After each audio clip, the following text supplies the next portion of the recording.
Welcome to Two Open Doors, the podcast that explores our power to open or close the doors of relationship with the important people in our lives. We hope you'll learn from and share your wisdom with our community.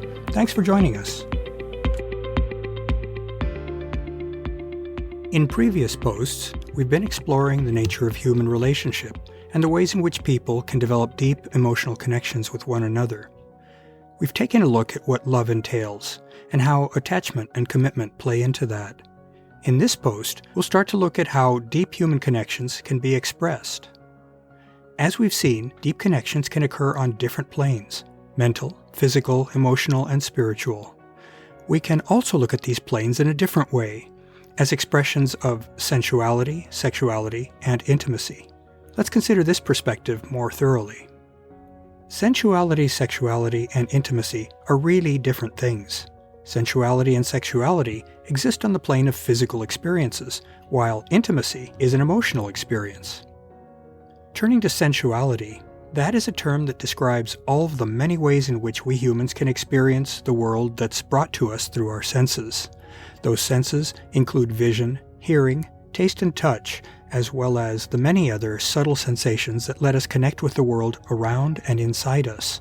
Things such as a sense of temperature, pressure, spatial orientation, etc. The only thing that's needed in order for us to connect with our sensuality is that we be healthy enough to open ourselves to sensual experiences. Without health, we may not be able to receive pleasant physical sensations. We may instead find that pain distracts us from being open to enjoying pleasurable sensations. Turning to sexuality, we can view sexuality as a particular kind of sensual experience, sensations that are specifically associated with our sexual arousal and behavior. Sexuality, of course, involves our sense of touch, but it also entails smell, taste, our perception of warmth, sultry looks, stimulating sexy visual scenes, etc. As we all know, sexual experiences can immerse us in the world of the senses in a way that few other things can. For all of these reasons, sexuality can be usefully seen as a subset of sensuality. There are several preconditions for us to be able to experience our sexuality. Of course, as for sensual experiences, we need to be healthy enough to enjoy sexual experiences. In addition, though, we need to experience sexual attraction to a partner, driven by libido. That's the basis for our becoming sexually aroused, or interested and receptive to sexual experiences.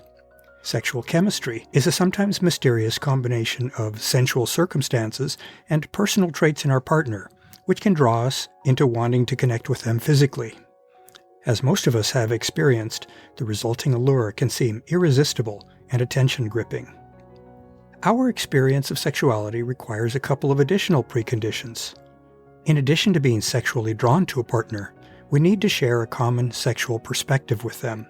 We need to want generally the same things out of a sexual connection, so that the partners can give that to one another.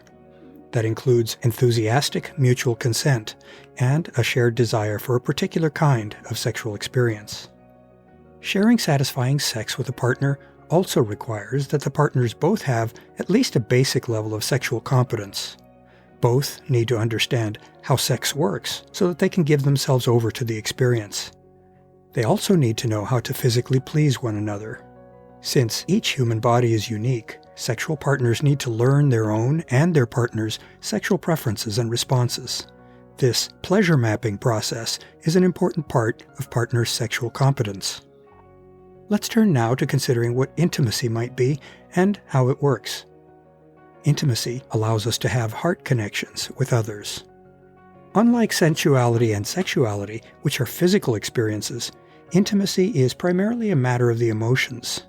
There are many things that affect our emotions: our beliefs, perceptions, attitudes, and desires. In a very real sense, intimacy is more complicated than either sensuality or sexuality.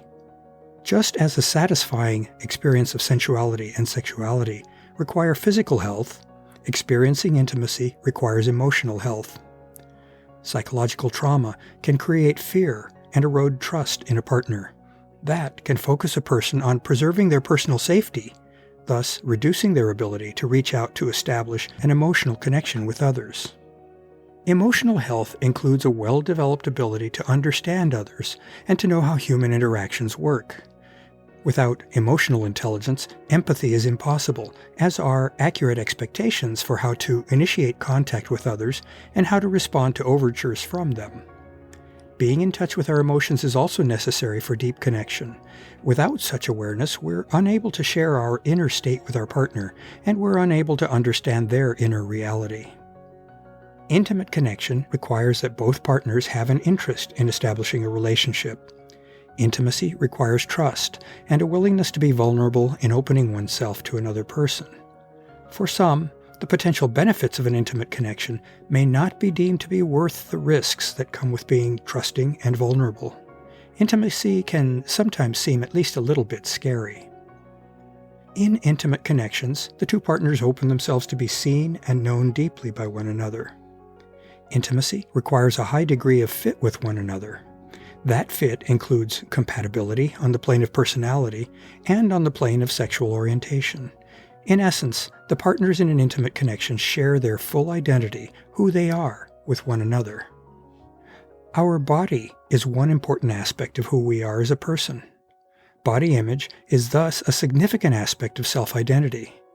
If we're comfortable with our body image, we're better able to project confidence and to feel desirable. Conversely, if we're dissatisfied with our body image, that can become a big impediment to our availability to participate in close relationships. Unfortunately, body image concerns are commonplace in our superficial, appearance-focused society.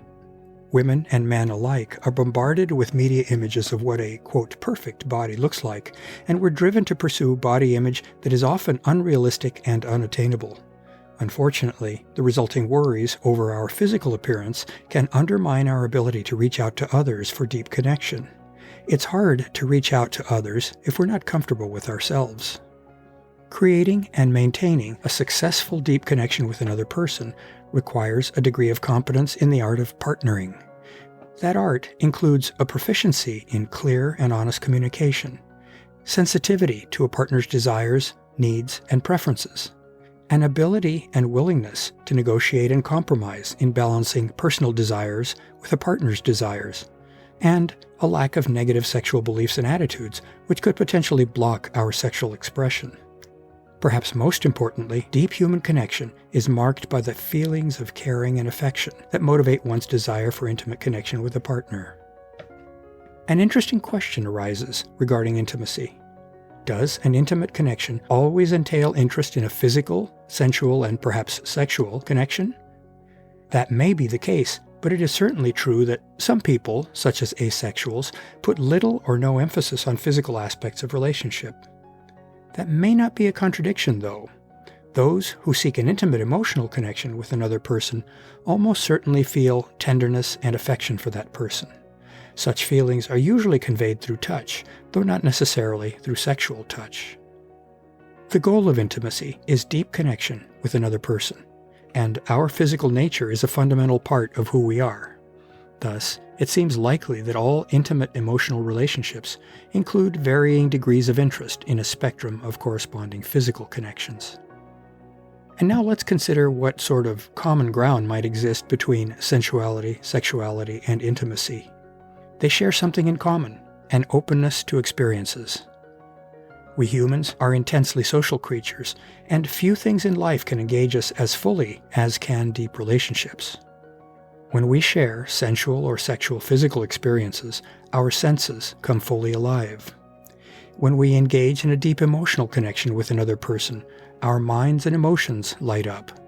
Since spiritual experiences seem to exist on the plane of emotion, our sense of transcendence, or connecting with something far bigger than ourselves, can also be summoned through deep emotional connections, whether with other individuals or with the wondrous world in which we live. Openness to experience is one of the elements or dimensions in the popular Big Five model of personality. Deep human relationships tap into this fundamental aspect of our humanity. Openness reflects our readiness for and interest in exploration, adventure, and play. And so, let's try to avoid confusion. In daily conversations, it's often the case that the terms sensuality, sexuality, and intimacy are confused. For example, sensuality is often used where sexuality is meant, and intimacy is often used instead of sexuality. Blurring the distinction between these terms can keep people from understanding and appreciating these different aspects of human connection. It can also keep people from understanding what's intended in a relationship. For example, desiring and proposing a sexual relationship is very different from desiring an emotionally intimate connection. Clarity is important in relationships. To learn more about Two Open Doors and to engage with our community, I'd like to invite you to visit the Two Open Doors website at twoopendoors.com and the Two Open Doors Facebook group. Finally, I invite you to contact me directly by writing to me at Claude, C-L-A-U-D-E, at twoopendoors.com. I'd love to hear from you, and I'll use your inputs to guide my work on future podcasts and posts. Thanks for visiting Two Open Doors.